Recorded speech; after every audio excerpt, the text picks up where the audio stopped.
Moving onward to our next session on bridging the skill gap, enabling frontline workforce. Introducing our thought leader, Mr. Anuj Saxena, Head of Product Scaling at BetterPlace. Mr. Saxena is a product manager with over 6 years of experience, including a notable stint at Flipkart driving e-commerce growth. He specializes in startup scaling and has developed a B2B SaaS solution while advising multiple startups. Hi everyone, good morning and thank you so much for coming here. What a lovely session. I think I was really engaged through the session and a very difficult act to follow, but I'll try my best. So I'm Anuj. I'm currently the head of product of skilling at BetterPlace. At BetterPlace, we have worked with frontline workers for over 8 years, and I am really passionate about solving the problem of skilling for the frontline workers because I feel like currently, I forgot to put it on silent, but let me first talk to you about this phone. I actually ordered it 2 days back from Flipazon. We all know what I'm talking about, but supposedly we cannot use brand names. But I am a really big iPhone enthusiast, and I ordered it on Flipazon. I chose my previous model for an exchange option. Now what was super interesting is the person who came to deliver it. Yeah. Rahul. So meet Rahul. Rahul, like millions of people across India, have moved to Bangalore and the other metro cities in search of greener pastures and to earn more money and to be the part of the gig economy. Rahul is a delivery executive at Flipazon. He has done a lot of deliveries and he spends a lot of time understanding the customers, understanding his job, and spends a lot of time on that. But why we are talking about Rahul in an L&D conference, right? What is the purpose of this? So coming back to my phone and how I ordered it on Flipazon, I chose the exchange option and then Rahul is standing here with my brand new iPhone. My eyes are glittering, ready to try the phone. But I realized that I have not transferred or backed up my data from my old iPhone at all. And now I'm anxious and I don't even know how to in such a short time. I would have usually seen a YouTube video, but I can't do that in front of Rahul. My ego will take a hit. So I'm anxious, I'm like, I'm not transferred and he might be in a hurry. But he just stands there smiling and he says, "Sir, don't worry, I'll help you." And he takes my phone, he helps me back up my data, transfer my data, set up my new iPhone. All the time smiling, helping me with the utmost grace. And finishes the delivery and moves on. Now what did this do? I was extremely impressed by Flipazon and their customer service. Now Rahul's job is not customer service, his job was delivering that phone. But that's the world that we are today in. With the advent of D2C brands and the way that the world is growing, our frontline workers are the face of our brands and responsible for driving our economy. And that's what people like Rahul are doing. So let's try and understand a little bit more about Rahul and who frontline workers are. So frontline workers are traditionally anybody who gets the stuff done. You are sick, you go to a hospital, you see the nurses, frontline workers. See a flashy new Audi on the road and you want to buy it, the agent who gets you a car loan, frontline worker. Want to order a biryani from your favorite restaurant, the delivery executive, a frontline worker, the cook who is making it, a frontline worker, the restaurant manager, frontline worker. These are the people who are driving our economy day on day. They are the people who are responsible for every single comfort that we so happily gloat about with our money. And they are the ones who are doing it. But exactly why they are important, right? Like I was speaking about, one, they are the key driver of economic growth. In most factories, the manufacturing output that we are doing, Foxconn is setting up an iPhone manufacturing sector, frontline workers, and because we have so many frontline workers is enabling it. So a large part of the growth that is coming for India is coming from the frontline workers. And like I said, they directly influence the customer experience, affecting customer-led growth.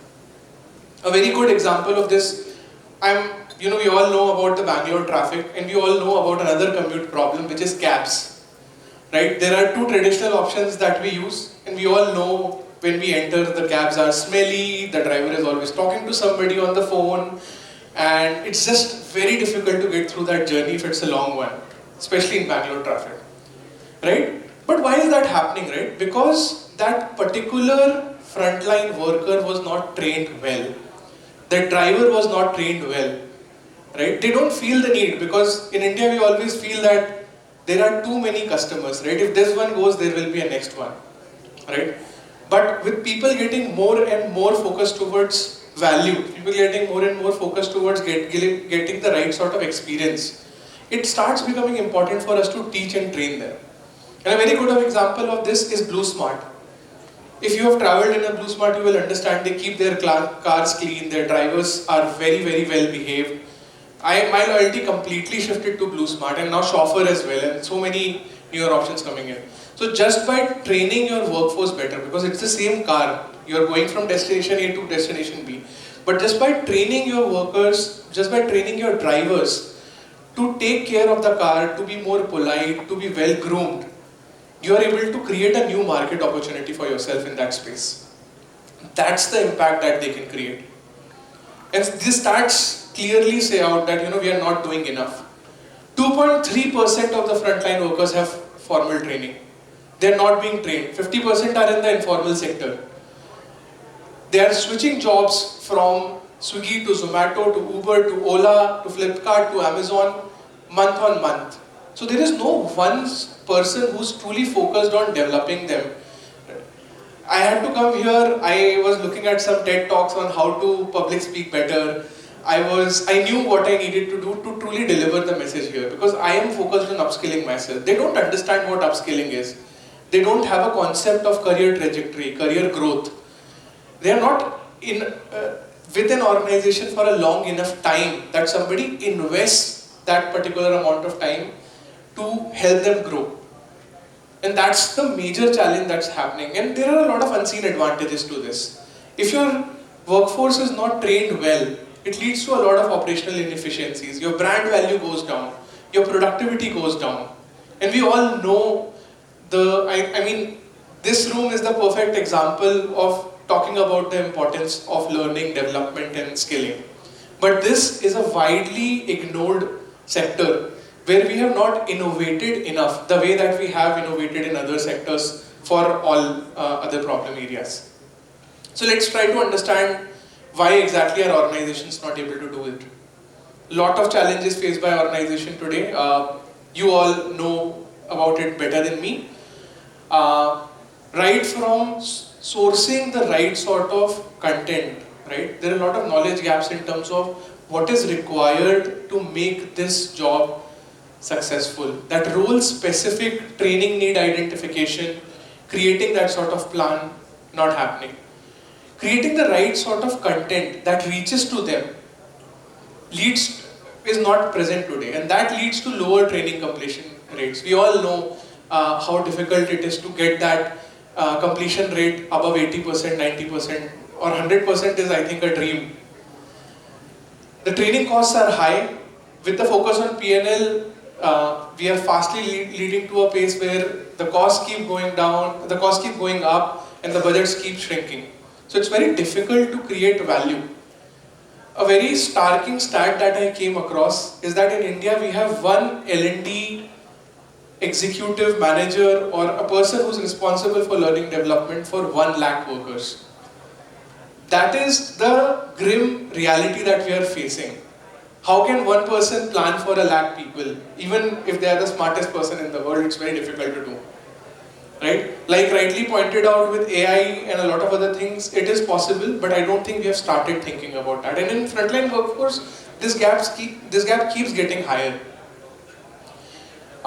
If you're not trained well, the process and SOP adherence is not happening. You run into legal issues. We have heard a lot about that.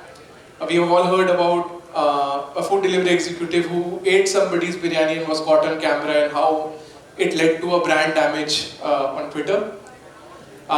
There is absence of scalable training. There is no path, there is no scale. There is this one content, one course that you need to get done with, finish it, then move to the next. So there is a lot of challenges that are happening, and this leads to a very unmotivated and disengaged workforce. The attrition rates keep going high, your hiring costs keep going up, and then you have to train them again, onboard them again, and that cycle keeps going on and on. Yeah. So what exactly the frontline workers want? They want a better work culture, they want career growth, they want performance-based goals. These are the things that we all have been caring about as well. Some of the times they don't even know that they want it. Only when they are given do they really realize this.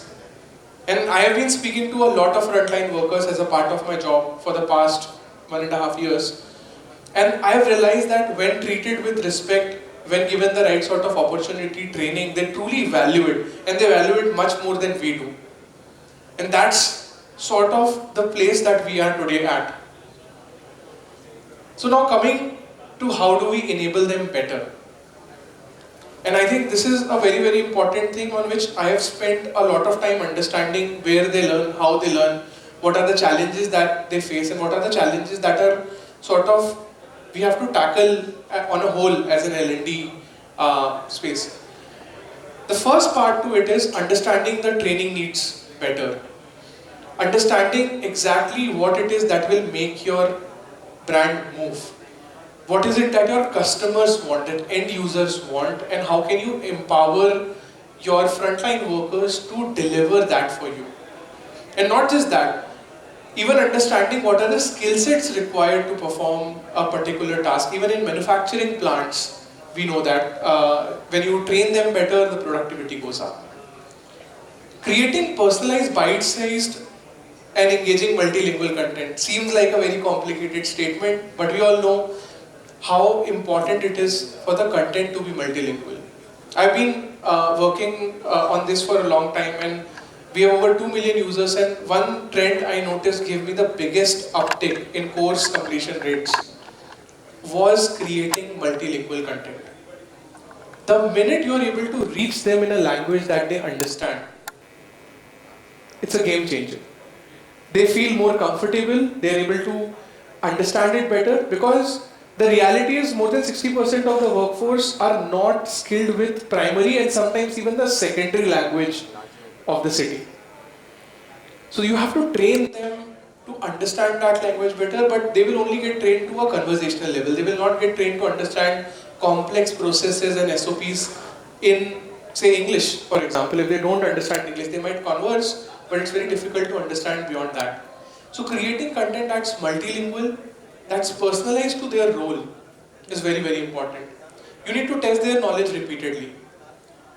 You have to ensure that the right sort of retention is happening by testing them constantly again and again and again and again.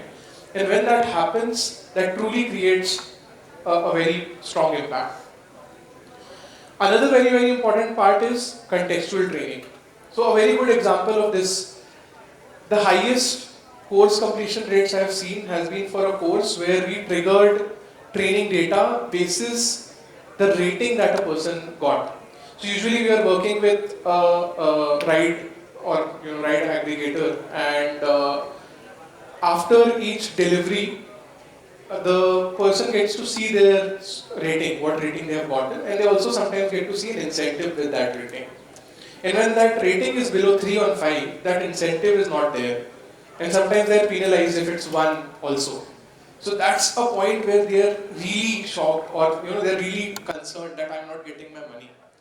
And at that point of time, we started triggering specific content based on exactly what feedback they have gotten. And that led to the highest completion rates ever, right? So we have to get more contextual training. We have to link it to performance. And we also have to map business outcomes to learning inputs. We have to understand how, when we are training the workforce on certain things, how is it impacting our business outcomes? That should be defined on day one. If I take them through this learning path, if I teach them 1, 2, 3, 4 things, these are the business metrics that get impacted. And we have to track them on a regular basis. Is that happening? Am I truly achieving that? And that will help us get the budgets and build the right sort of cases for training, for learning, and for development of the workforce. and we have to reach them where they are. This is another very big learning for us. Be mobile first.